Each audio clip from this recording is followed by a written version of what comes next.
அருள்பலம் இல்லை என்றால் முடியாது. அருள்பலம் உள்ள மக்கள் தான் இக்காரியம் செய்வார்கள், செய்து கொண்டிருப்பார்கள். நம்ம அகத்திய சன்மார்க்க சங்க தொண்டர்கள் செய்கிறார்கள், நல்ல சிறந்த காரியம். மற்ற இடத்தில் செய்ய முடியாது, அப்படி செய்தாலும் இங்கே பிரச்சனை இருக்கும். ஒரு குடும்பம் நல்லபடி நடக்குது, தடையில்லாது பெண்ணுக்கு திருமணம், பையனுக்கு திருமணம், எல்லோருக்கும் குழந்தைகள், நல்ல ஒரு அமைப்பு, தடையில்லாமல் குடும்பம் நடக்குது என்றால் அந்த குடும்ப தலைவன் நல்லது புண்ணியம் செய்திருக்கிறான். புண்ணியம் செய்த குடும்ப தலைவன் இருந்தால்தான் அங்கே நோய் நொடி இல்லாமல், பிரச்சனை இல்லாமல், வம்பு வழக்கு இல்லாமல் அந்த குடும்பம் நல்லபடி இருக்கும். பிறக்கும் குழந்தையும் அழகான குழந்தையாக இருக்கும், இல்லை என்றால் நோய்வாய்ப்பட்ட குழந்தையாக இருக்கும். ஆக குடும்ப தலைவன் புண்ணியவனாக இருக்க வேண்டும். அதுபோல் ஒரு சங்க தலைவன் தலைமை தாங்குகிறவன் புண்ணியவனாக இருக்க வேண்டும், அல்லது புண்ணியவானுடைய ஆசி பெற்றவனாக இருக்க வேண்டும். என்றால் காரியம் நடக்காது. ஆகவே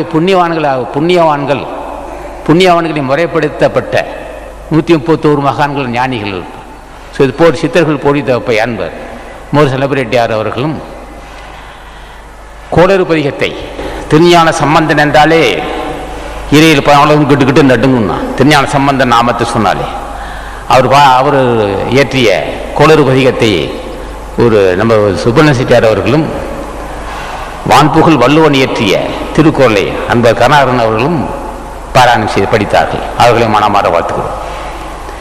ஆகவே இந்த நூல்களை ஏன் படிக்க வேண்டும் என்று படித்தது, வள்ளுவன் தீவினை அச்சம் கோளறு பதிகத்து விளக்கம் சொல்ல முடியாது, அது ஒரு பெரிய கடல், அது ஒவ்வொன்றும் கடல். ஆகவே அதற்கு விளக்கம் சொல்லாமல் இதற்கு மட்டும் சொல்ல, திருஞான சம்பந்தனுடைய திருவடியை வணங்கிதான் பேசுகிறேன். இப்பொழுது 131 மகான் திருவடி வணங்கி பேசுகிறேன்.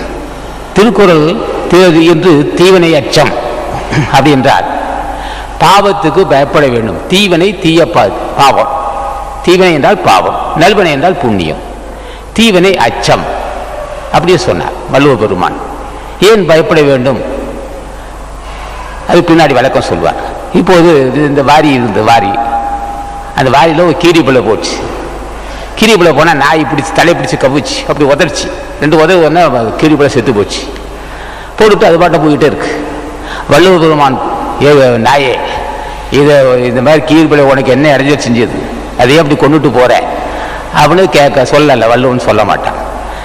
பன்றி குட்டியை நாய் கவிடிச்சு தூக்கி எறிஞ்சிட்டு அது பாட்டு போய் சாக்கடிச்சுட்டு போகும், அது அதுக்கு வேலை.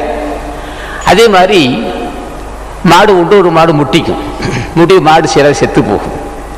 மாட்டை பார்த்து மாடை ஏன் அப்படி கொன்னேன்னு கேட்க மாட்டான்.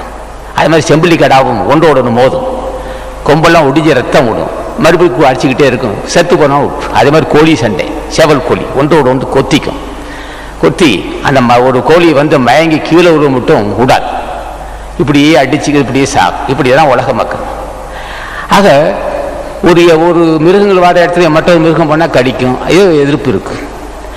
ஆனால் அதுக்கெல்லாம் பார்த்து வள்ளுவன் இப்படியெல்லாம் செய்கிறீங்களே நியாயமா, அவனு கோழியையோ நாயையோ பன்றியையோ மற்ற ஜீவராசி ஆடு மாடையோ கேட்டதில்லை.